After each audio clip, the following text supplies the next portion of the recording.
Views expressed on this program are those of the hosts, guests, and callers, and are not necessarily those of this station, its management, or other advertisers. You're listening to Transformation Talk Radio.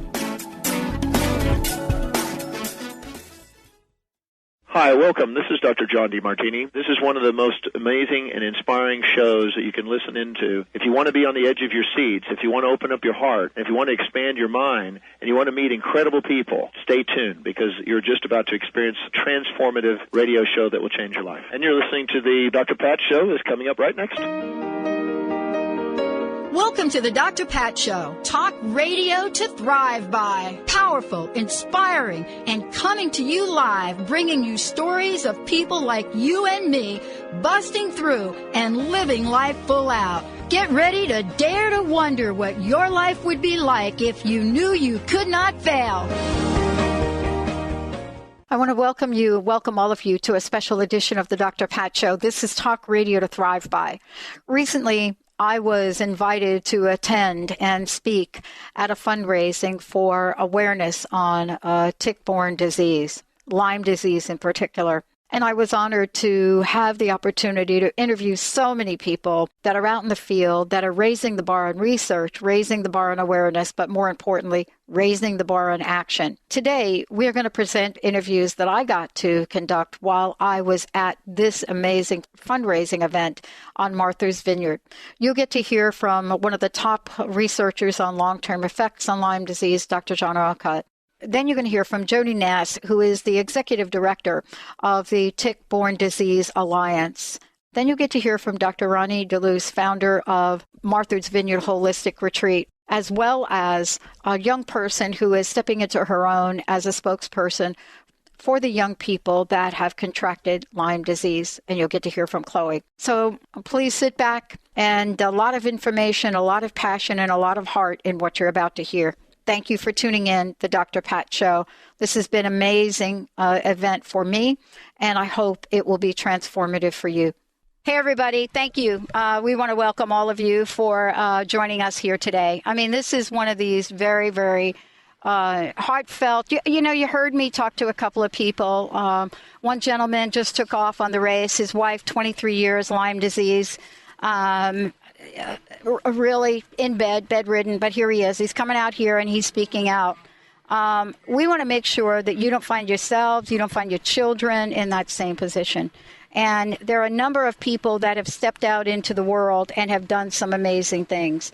You know, part of this is, of course, Bite Back. But Bite Back without the support and without the, Tick-Borne Disease Alliance support, without any of that, you know what?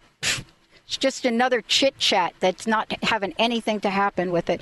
You know, Jodi, thank you for joining me here today. I want you to introduce yourself. Tell folks who you are. But I want to know, what challenges, what obstacles have you had to overcome to get you to the position of wanting this to happen so much?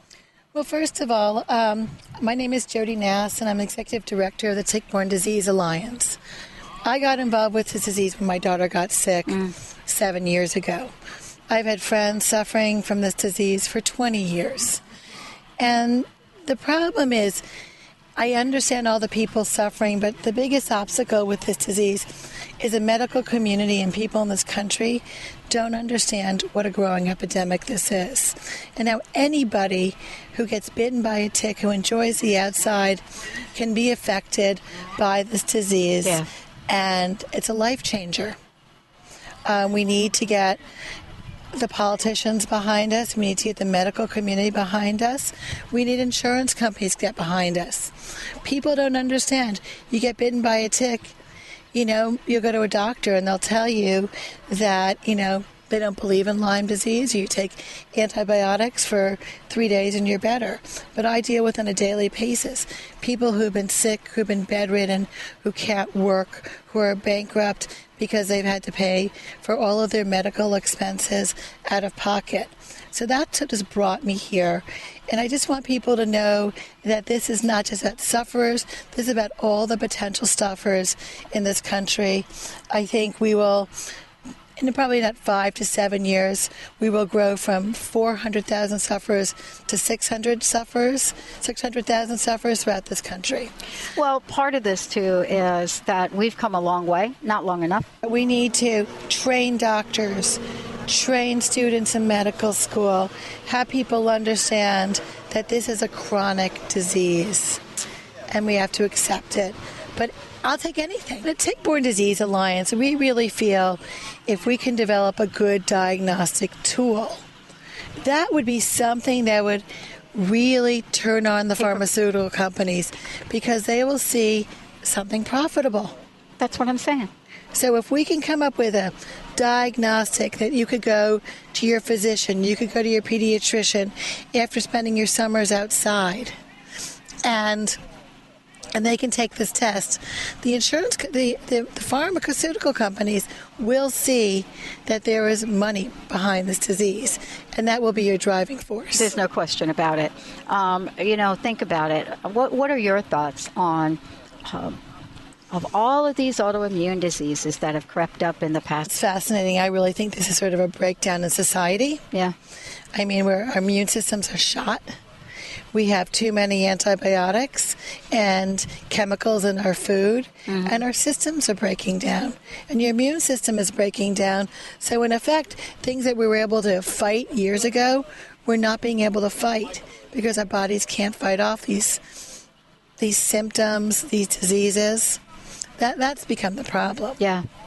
I got to ask you what this was like for you, Jodi. I mean, those of us that have gone through the trials and tribulations, and I have to tell you, I'm very blessed to be in a state where we have some of the best naturopaths. I mean, people that are honored, revered, because we live in a state where not only is natural medicine thought of as acceptable, it is a primary in insurance care. You can have a primary doctor, a naturopath.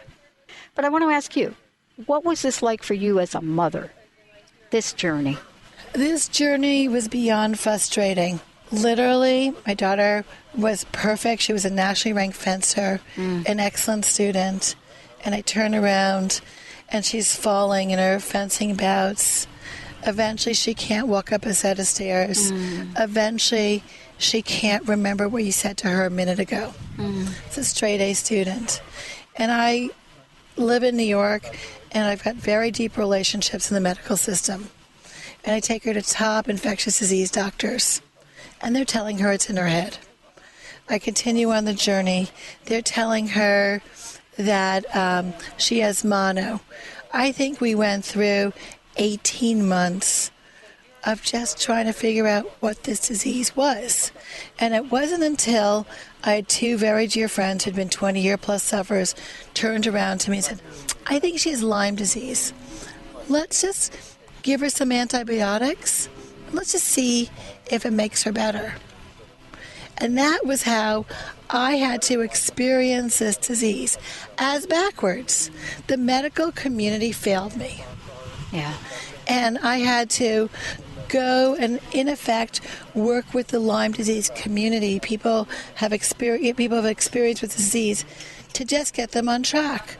When I finally went back to the top of the infectious disease disease department at one of the top hospitals in New York, he said, okay, I'll give you a couple of weeks of antibiotics, but we're not going to call it Lyme disease. We're going to call it a super infection. He didn't even want to That's right. even acknowledge this disease. So not only is my heart and soul in trying to get people better, my heart and soul is to make everyone, and that's what TBDA is about, is aware that this is a national growing epidemic in this country, but we need to affect change in our medical community, in our government, and insurance companies need to acknowledge that this is a disease they're going to have to support. Yeah.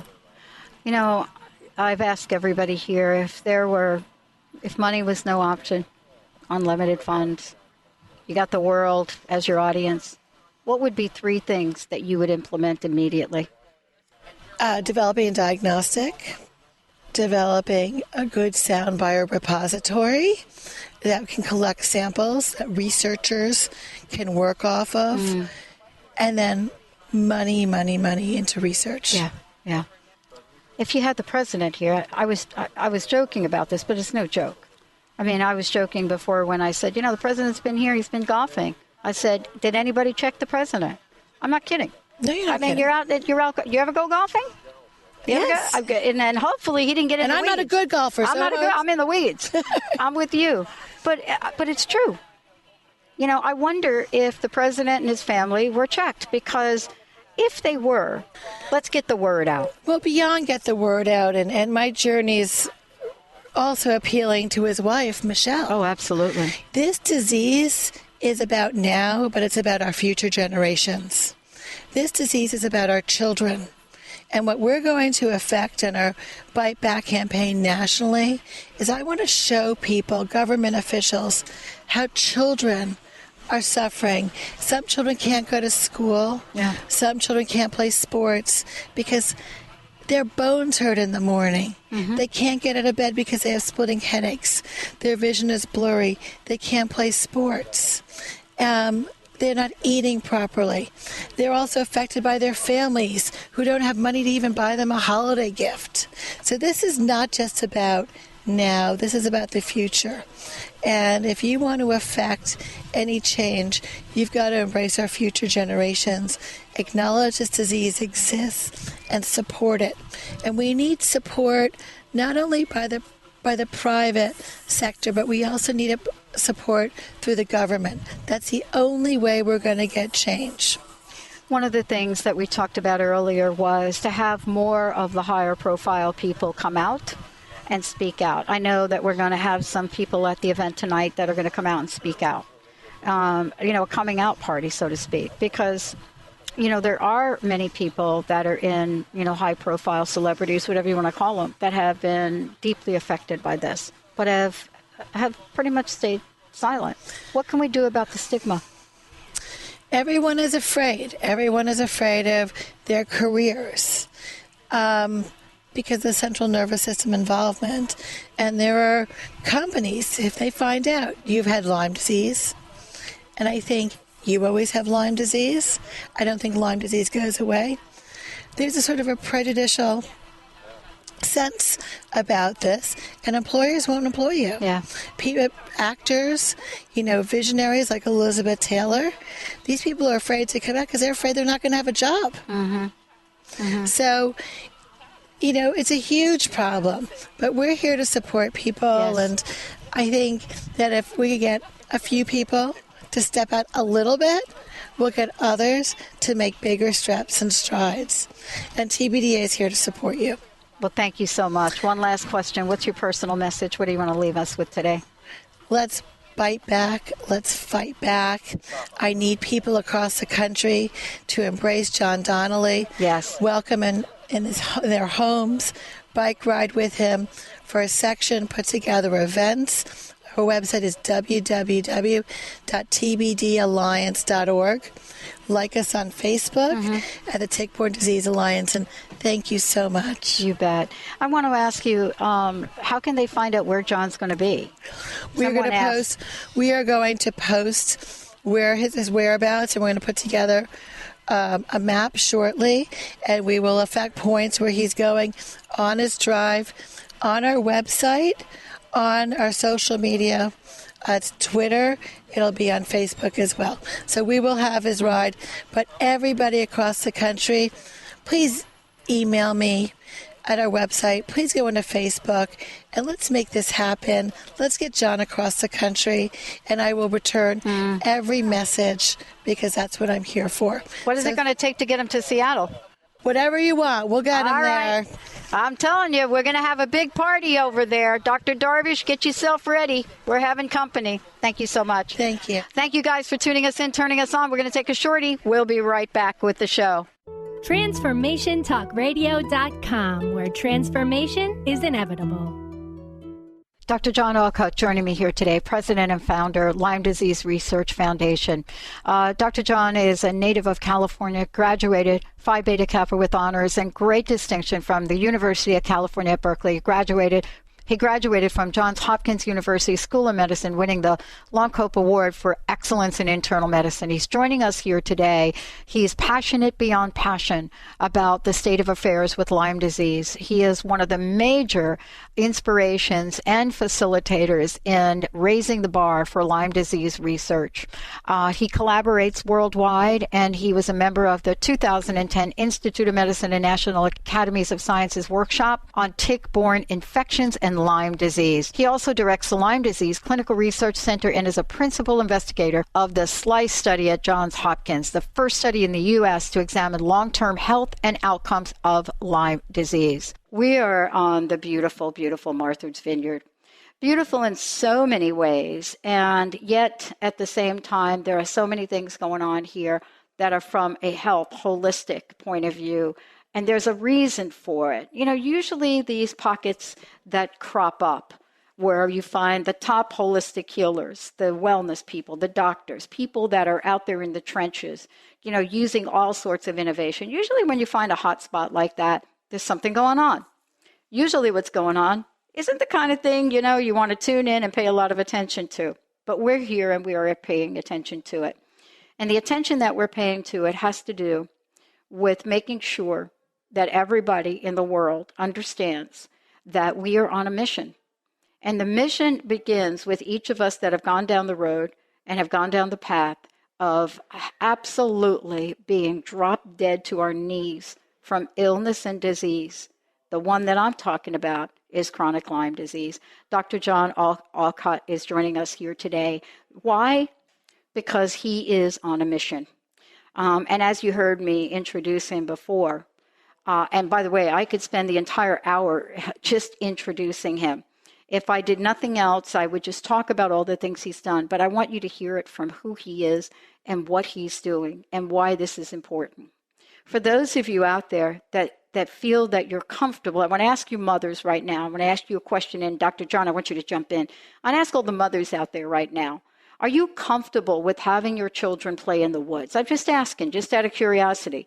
When they go out and you have them running around in the woods, or they're going on a hike, or you're going camping, how comfortable are you out there? How comfortable are you with your children knowing about Lyme disease, about what a tick-borne disease is all about? Well, I'll tell you why. Because from this point on, I want you to get very comfortable with it. I want you to understand there are things you can know, things you can do, things you can be aware of. But the one thing that you must be aware of is that chronic Lyme disease is not a myth. It's not something that somebody conjured up because they had nothing better to do. And we have the best of the best here tonight. You're going to hear from a lot of them. Dr. John, thank you for joining me here today. Thanks for having me. Interesting question. Yeah. You know, how would you feel about your kid running out in the woods? It's a great question. I'm an outdoors person, so I think about that all the time. And the key thing is, just like we take precautions when we drive a car, we wear a seatbelt, we do certain things to drive safely, we should be thinking the same way when we do things out of doors.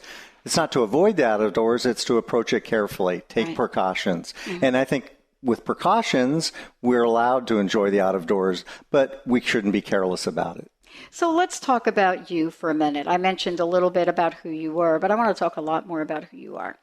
You know, you are engaged in what some people have called the uphill battle for their lives. And tell us a little bit about what got you pointed in the direction to be a visionary and a missionary around this disease. And how do you see your role? So I really wear two hats. The one hat I wear is as a clinician. I'm a MD physician. I care for patients, and half of my time I spend trying to help people get better. And when I first started taking care of people with Lyme disease, it became obvious to me that some of them weren't getting better. And the patients that weren't getting better were developing a very disabling illness, an illness that had a huge impact on their life and one that really kept the quality of their life at a level that they really weren't existing in a way that was compatible with their previous health. And when I saw this, it was disturbing. Again, I'm a clinician at first and foremost, and I want my patients to get better, to be healthy. And it became very clear to me that in Lyme disease, sometimes that doesn't happen. And my other hat I wear is I come out of a tradition of medical research and medical science. And my scientific hat said, well, all right, there's a problem.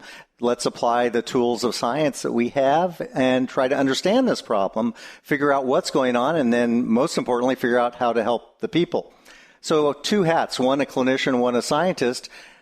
My model was, well, let's bring the science to the patients. Let's bridge that gap and create areas where we can learn and help patients better. And what I found out very quickly was there's not a lot of that going on. No. Because of this kind of neglected status of chronic Lyme disease, there really aren't the clinical setups where patients can come and get coordinated care and participate in the kind of research studies that we need to better understand the illness. You know, part of this problem, too, is, and I think this is something that's, that's super important, is we're now getting the word out that chronic Lyme disease even exists. What we know is that, and this has really been kind of interesting for my journey, is, what we know is, like me, honestly, standing up, giving a presentation on how to live your best dream, full-day workshop. By the end of the workshop, April 1st, 2004, by the end of the workshop, my right ankle was the size of a grapefruit. Everybody thought I tripped on something, I fell on something, I did something. I didn't. And that began the journey of my orthopedic doctor sending me for tests, mystery disease. Does she have lupus? Does she have this? Does she have that? All of them.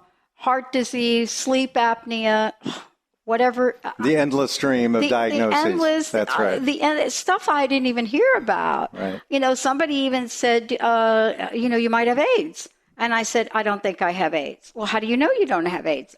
I don't know how I don't have AIDS. How would I have gotten AIDS? I'm not alone. And you would have thought that since 2004 now would have gotten better.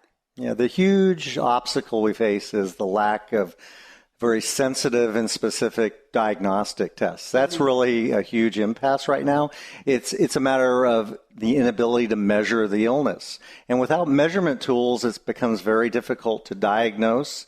And without accurate diagnosis, of course, it's almost impossible to design therapeutic interventions to help the patient. So we're really focused on the lack of measurement tools. There's two big areas that we're really in trouble with. One is the early diagnosis of Lyme disease. The blood tests currently available are not accurate in the first few weeks of Lyme disease, where, of course, you want to make your early diagnosis. Mm-hmm. So they don't work well there. And they also don't work well in following patients after treatment. We would love a test that tells us when the patient's better. Just like a man with prostate cancer gets his prostate taken out and his PSA drops. And when the man goes back to the surgeon, he says, is my prostate cancer cured? And the surgeon says, yes, your PSA went from 50 to 0. We don't have the equivalent of that in Lyme disease. We desperately need a test that's objective that we can use to guide our patients and tell them, are they better or not? The patients tell us they're not feeling well, and that's really important. It's very important to listen to the patients. That's the tradition I come from, is taking close histories, listening to the patients. But in this modern era, we need to link that to accurate blood tests. Mm-hmm. That's really the way modern medicine does things, is listening to the patient, finding their symptoms, but then trying to come up with accurate blood tests to guide diagnosis and therapy. I heard something interesting, and I'm going to ask you this question because somebody said this to me, and I then went and did the research on it. Somebody said, you know what? We don't think this is Lyme. And I said, well, why? Well, okay, tell me about that. She said, look at the world now. And I said, okay, look at the statistics. All of the folks that claiming to have Lyme disease, a large proportion of them are women. How do you explain that? Now, anything we can do to keep this in denial, let's do it. Right? This is their big question. I said, well, really, is that the case? I said, I have a PhD in psychology. Let me tell you something. You put a man and a woman side by side that are not feeling good. Who's going to be the first to tell you up front to your face they're not feeling good? Raise your hand. So it's an interesting dilemma, because the people that are coming out, except for you, Dr. John, and some others like you, there's a lot of women.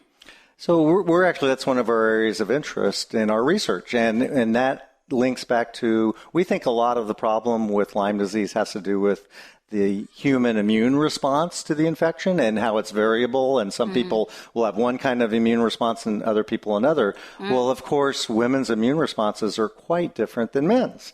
They're designed to live a life where their immune system has to be much more flexible, has to change in pregnancy, out of pregnancy, respond to hormones. So actually one of our research hypotheses is that you can't understand Lyme disease without considering that men and women are likely going to be different, especially in their immune response. And there's numerous examples of that in medicine where women are more predisposed to autoimmune illnesses, certain autoimmune illnesses. So we're quite interested in that as an important neglected area in Lyme disease research, and we're looking at those differences currently. Let's talk research for a minute, because I think that's something you and I have in common. Research in different areas, but clearly research. I mean, they put me on a task to study the consequences of broken promises for 8 years, a 400-page dissertation, 2 postdoctoral awards, to sit down and tell somebody statistically, which is important, right? That if you break a promise to somebody, you're going to really mess them up. That's a bad thing. You're going to mess them up. But the statistics that came out of that and the research was priceless. Tell me about how this research will become priceless to those that are suffering. So what will be of huge magnitude will be finding accurate diagnostic tests, and that will validate people's experiences. Right now, almost part of the illness itself is the lack of validation of the suffering that the patients are having. We see this all the time. They're sick, they're ill. That's bad enough. But then the lack of ability to have that validated and to have the diagnosis and then the resources that surround diagnoses. Right. We often hear patients say it would be better to have cancer than this chronic illness from Lyme disease. That's because right. At least with cancer, you have something to focus on. You have an infrastructure of support and care. And that's so much different sometimes than what happens with people with chronic Lyme illness.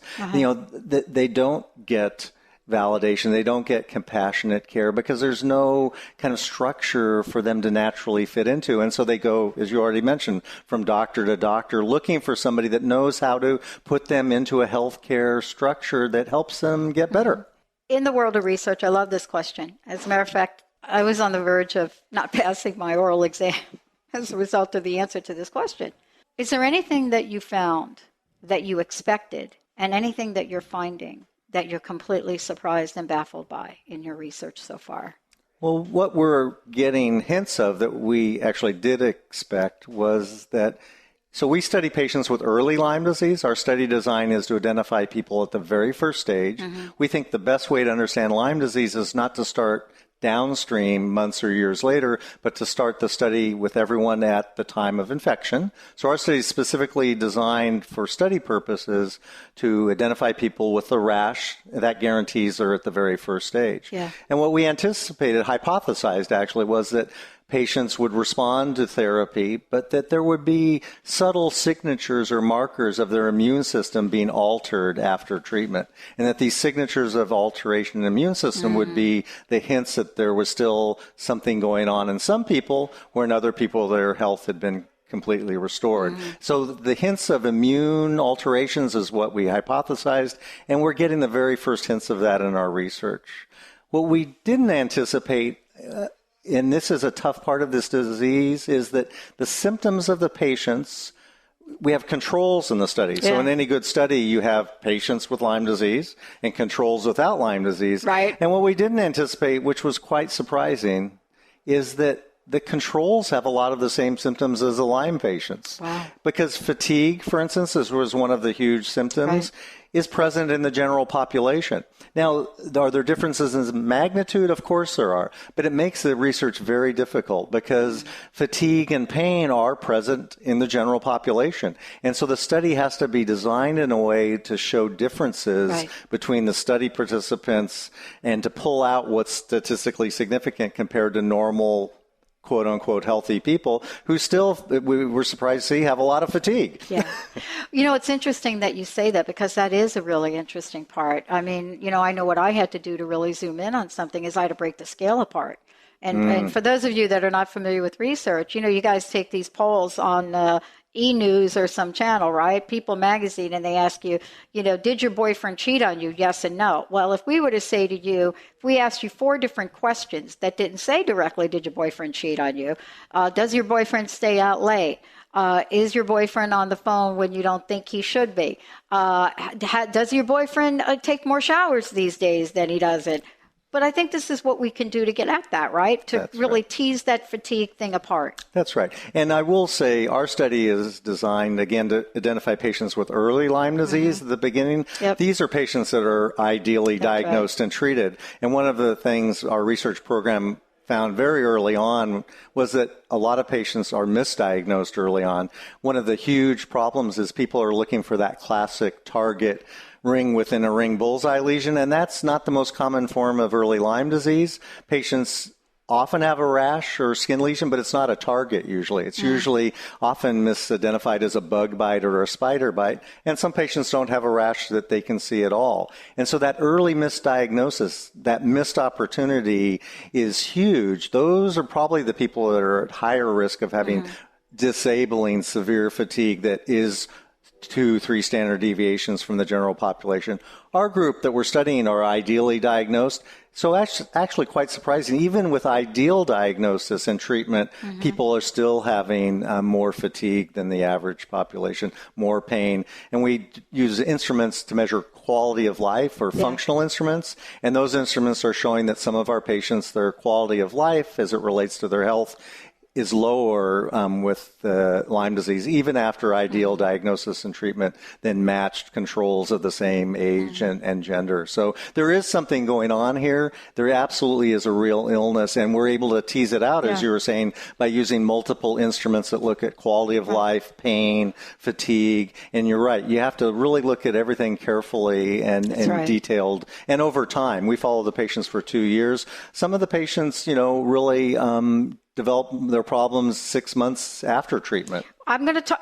Thank you. Bingo. My next question that I was going to ask you. And I know that this is a live event, and I know you're going to take off. I hope you will come back and join me on air live. I hope you will do that on the Dr. Pat Show. Here's the next question. It's a follow-up to that. I'm a little unusual. I know I didn't get bit by a tick anywhere near or close to that date. What happened to me is I got shoulder surgery in October of 2003, rotator cuff, a real complete reconstruction. It's a theory that says somebody like me, and actually the CDC in Washington State agrees. They were willing to give me the test because why? I'm from New Jersey. So when they're thinking, what they're saying is, you could have got bit by a tick 20 years ago and now it's showing up. Because you know what? You are getting a little older. Any of that true? What have you found so far? Well, we definitely know that some people don't see the rash. In fact, some people don't even get sick when they first get infected because, again, their immune system deals with the initial invasion. They don't get sick, or if they're a little sick, they just pass it off to a little summer flu. And they can be perfectly fine for months or even years. And it's well known that months or years later, people can develop the very first sign that they're aware of when it pops up, usually in a knee joint is a typical joint. Those people with knee arthritis usually have no history of ever knowing they had Lyme disease, and they certainly had it for months and months. Here we go. Now you're talking my song.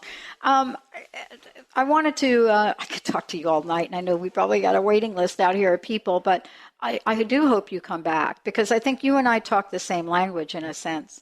Information has been so important. I think the thing that has helped me in being an advocate to shine the light on Lyme disease has been my research background.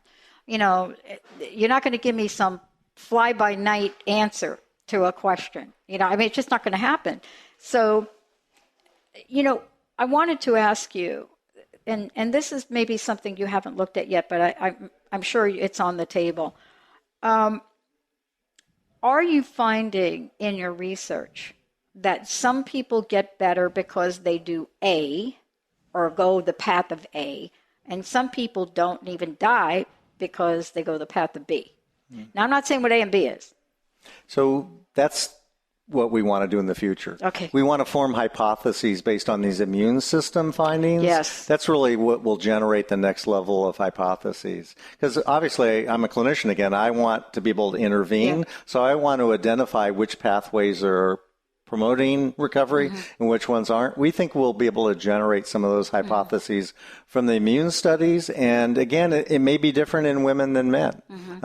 That's what we want to do next. I want to ask you this one last question. A lot of statistics coming out about Lyme, statistics about the rate of Lyme, how many people die from it and so forth and so on. Of course, cannot be validated in the medical profession.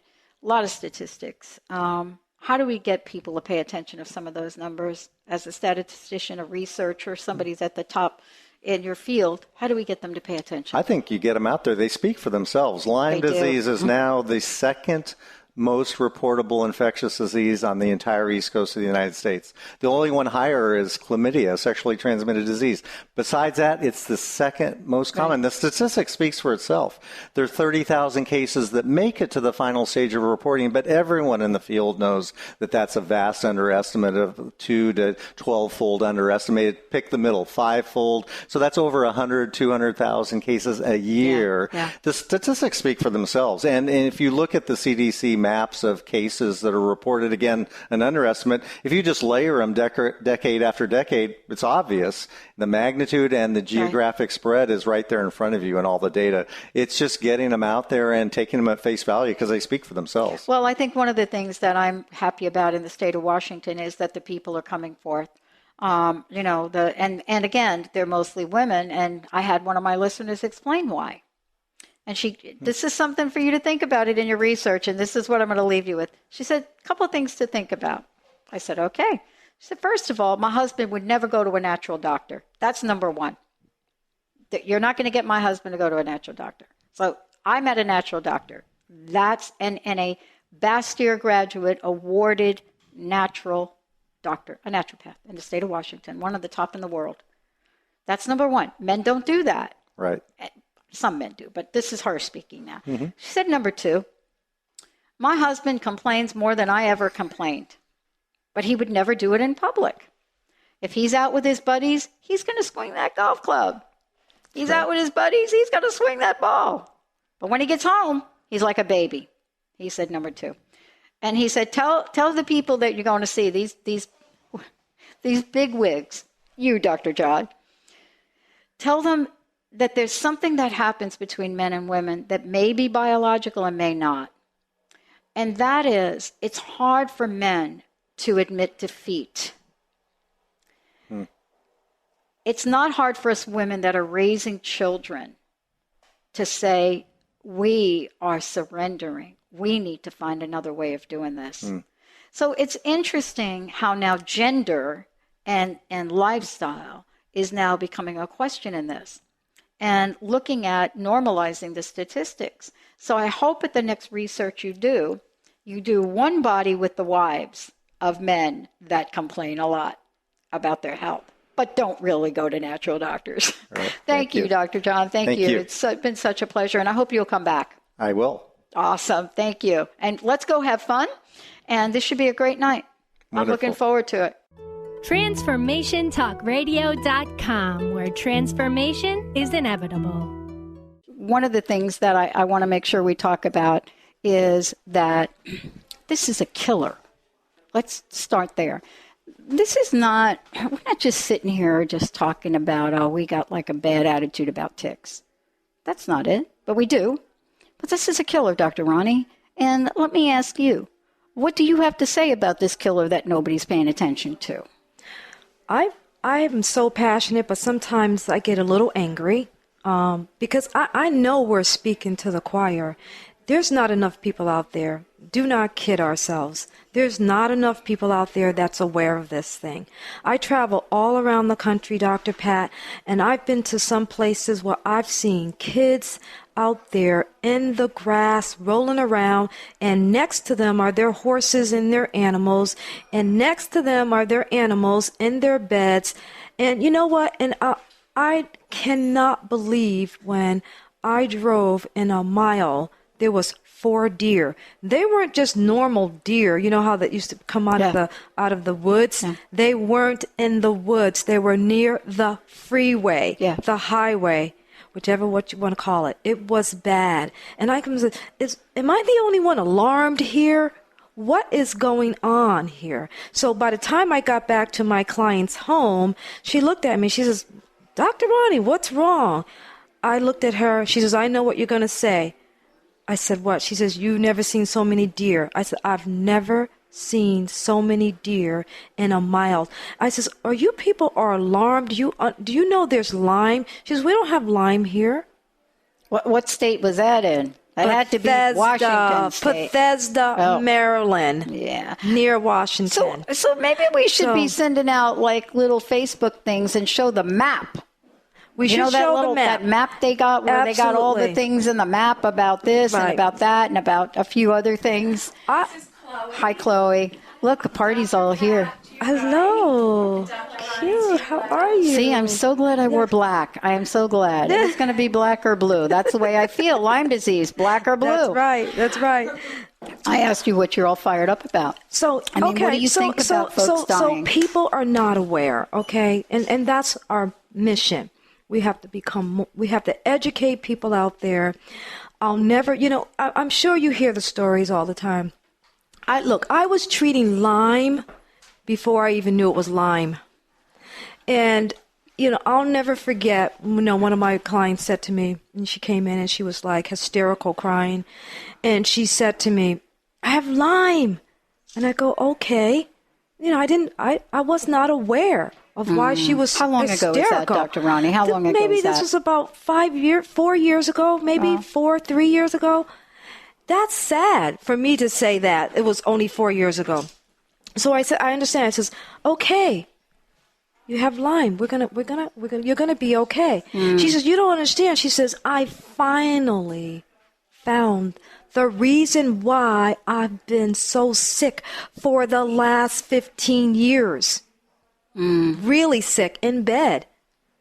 Now, come on, 15 years is a long time, and we got young children today that are in their teens, young adults that have been spent more time out of school than they spent in school, and they're still not being diagnosed. Right. And these kids are going to die if we don't do something about it. We have adults dying, and they're not being properly diagnosed. No, they're not. It does remind me of going through the AIDS epidemic and watching my friends. I mean, it broke my heart. I didn't think in my lifetime my heart would get broken twice like that.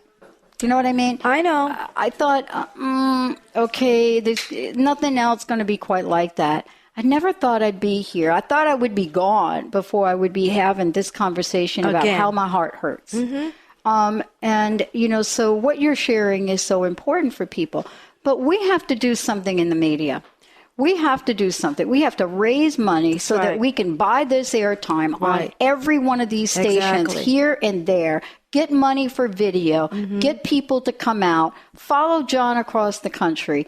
People don't have a life savings to spend to save their lives. That's right.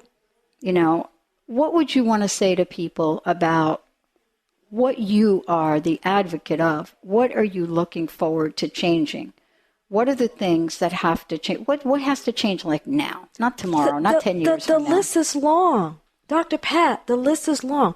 We want testing. We want better supplements. We want research. We want testing facilities. We want doctors to stop sending our patients home with nothing in their hands. They're not even properly diagnosing them. So the research that's being done right now is not fast enough. I mean, we now have doctors saying they're saying there's no such thing as Lyme. There's no such thing as chronic Lyme. If you got bit by a tick, you take the antibiotics for 15 days, 21 days, sometimes a week, and that's it, and it's over. You go home. The type of people I see is so sad. I see chronic Lyme.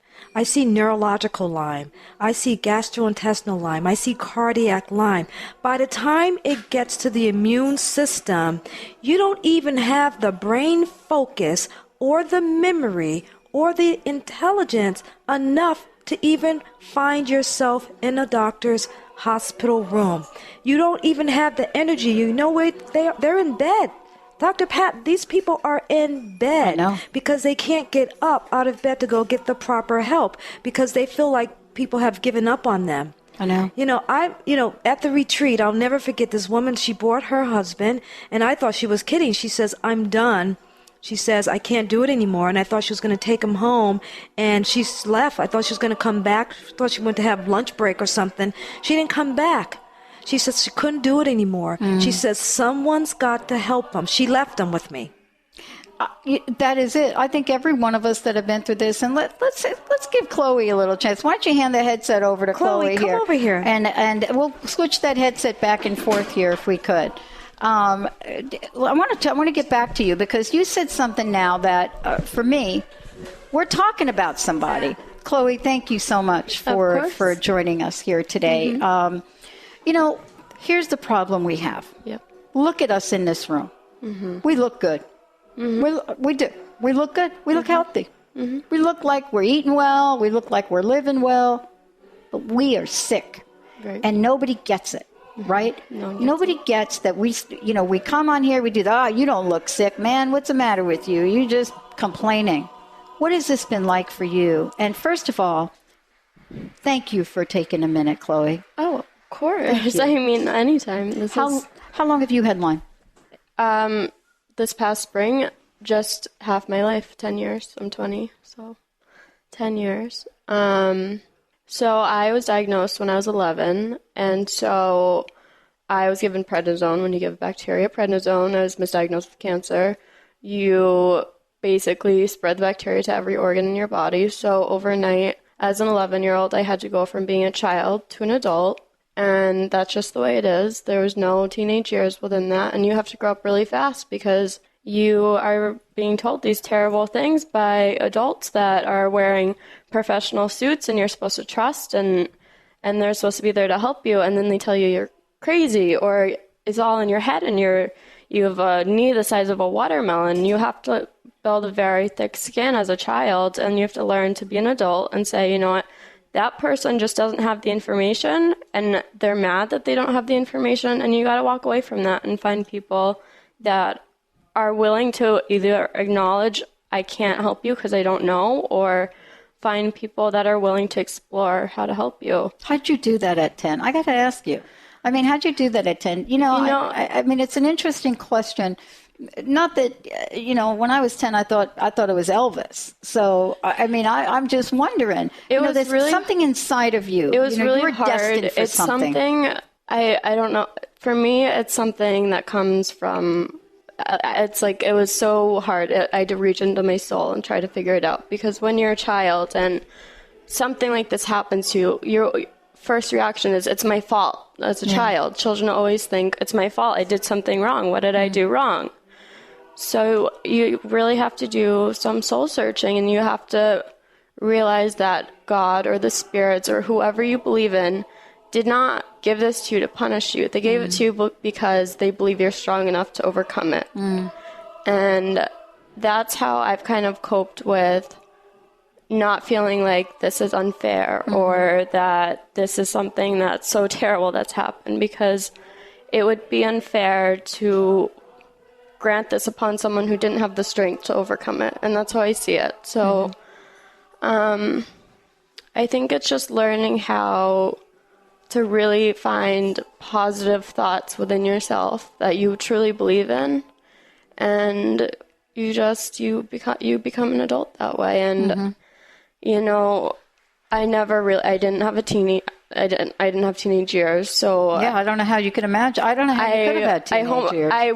We moved to our town, Dover, or ironically for the school system, and I ended up homeschooling myself because no one would give me the support or education at all.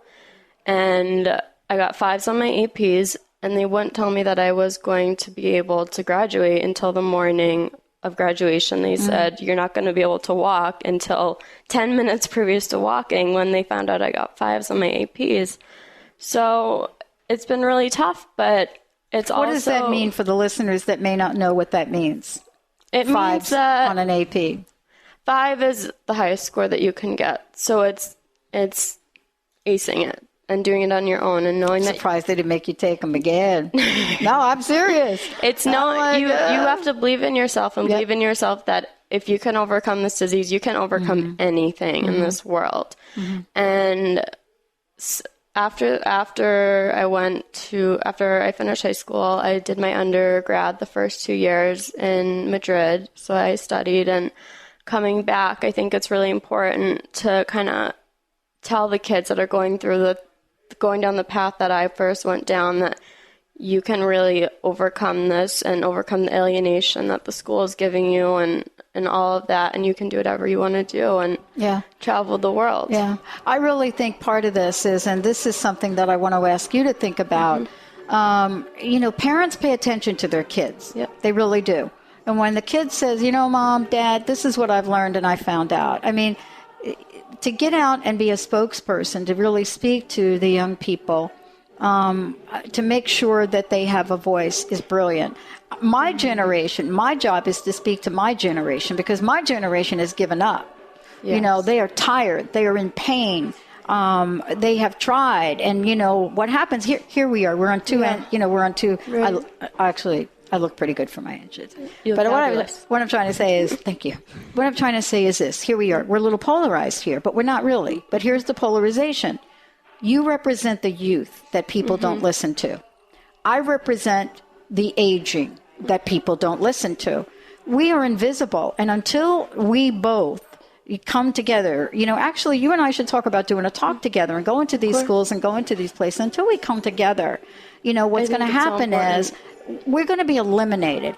We're not the low end of the bell-shaped curve. As a matter of fact, it's an inverted bell. What I was just saying is that a chronically ill person can put on a red dress and they can look well and they can go out and they can speak their mind and they can do whatever a healthy person can do, but probably better, because they've had to overcome problems that most people haven't in their lifetime.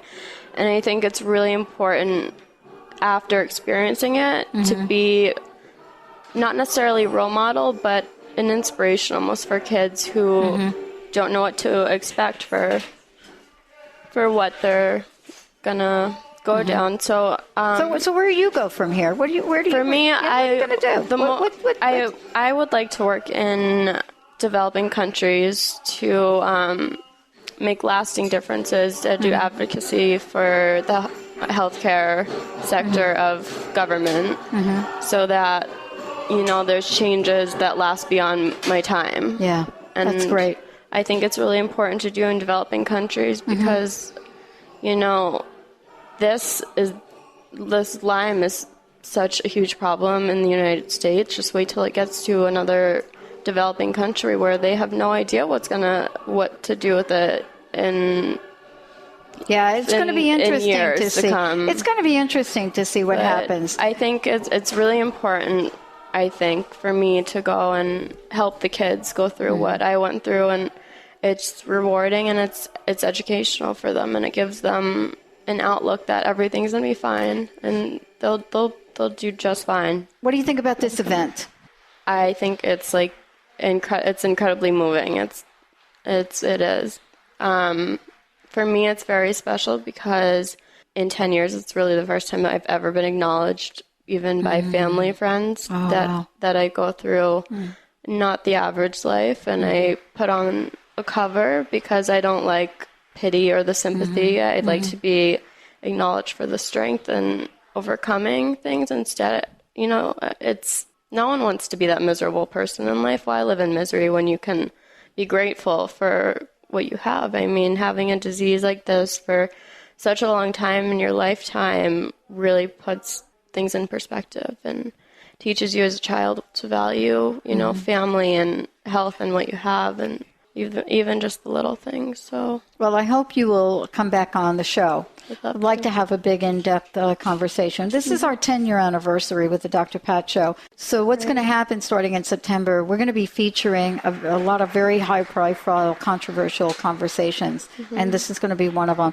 What would you like to say? What would be your personal message? What would you like to leave everybody with? I think I'd like to leave everybody with, just because something awful or something like this happened in your life doesn't mean that you need to see everything so negatively. You know, when you face controversy or adversarial concepts going on in your life head on, you grow from it. And I think it's important to turn things like this disease into a positive, and so that it's recognized, you know, within individuals as being something positive in their life, that they can help other people in the future with education. And I think to just have hope. For much too long, we have watched it. Sicken us, cripple us, even kill us. Over 400,000 of us each year. And counting.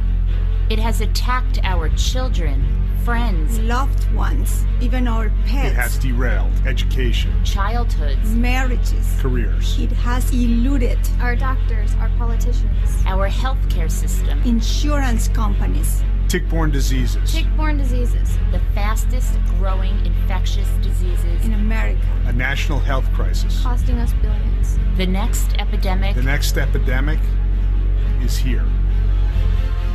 We are the Tick-borne Disease Alliance. And we've had enough. Enough. Of watching, waiting, and suffering. Now. Ahora. Right now. It's time. To stand up. Rise up and change the system. Change the system. Rewrite the rules. It's time. It's time. It's time. To be heard. Be seen. Be the change. It's time. For all of us to bite back. Fight back for a cure. Together. We can. Find a 100% reliable diagnostic test. That leads to a cure. To a cure. That changes lives. For the better. Forever. Bite back. Bite back. Bite back, America.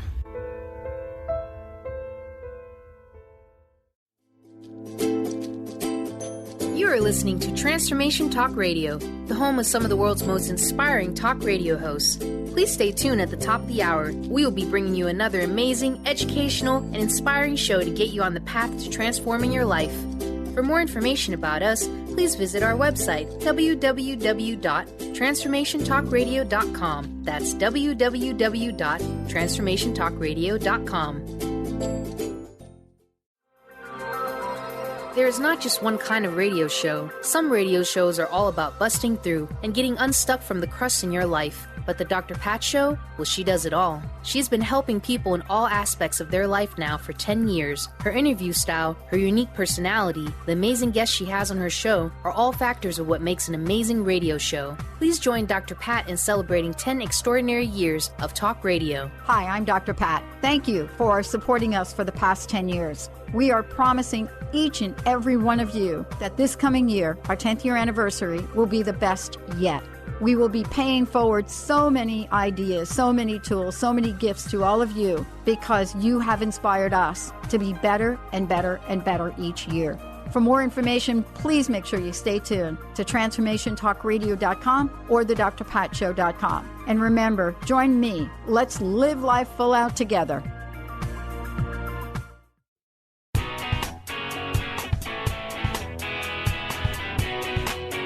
Get insider knowledge about everything that is going on at Transformation Talk Radio. Go to TransformationTalkRadio.com and enter your email to receive our newsletter. Stay updated on new hosts, inspiring guests, and good news articles from around the world. We look forward to having you join our community.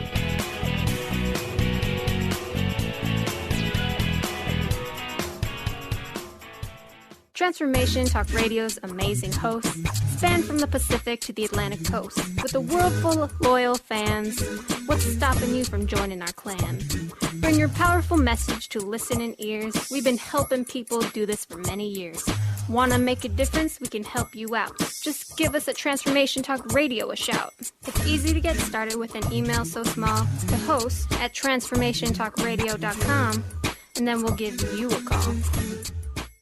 Transforming the world, one listener at a time. Transformation Talk Radio, that's my line. Non-stop shows, 24 hours, 7 days. Positive talk radio is the new craze. Learn and live your life the best you can. All hosts of TTR will lend a hand. Transform, inspire, educate, create. Tune in now, our shows are actually really great. Tell your friends, your brother, dad, and mom to tune in at TransformationTalkRadio.com. Hey Moon, you want to know something groovy? Yeah, Jess. What's that? Dr. Pat has been on the radio for 10 years. 10 years? Are you kidding me? That's awesome! I'll tell you what's awesome. She's bringing back the Pay It Forward campaign and Holistic Makeover to celebrate. If you want to know more or get involved, go to thedrpatshow.com or like us on Facebook at facebook.com/The Dr. Pat Show to get updates about everything we're doing.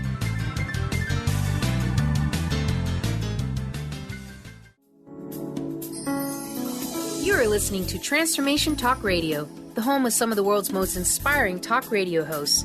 Please stay tuned at the top of the hour. We will be bringing you another amazing, educational, and inspiring show to get you on the path to transforming your life. For more information about us, please visit our website, www.transformationtalkradio.com. That's www.transformationtalkradio.com.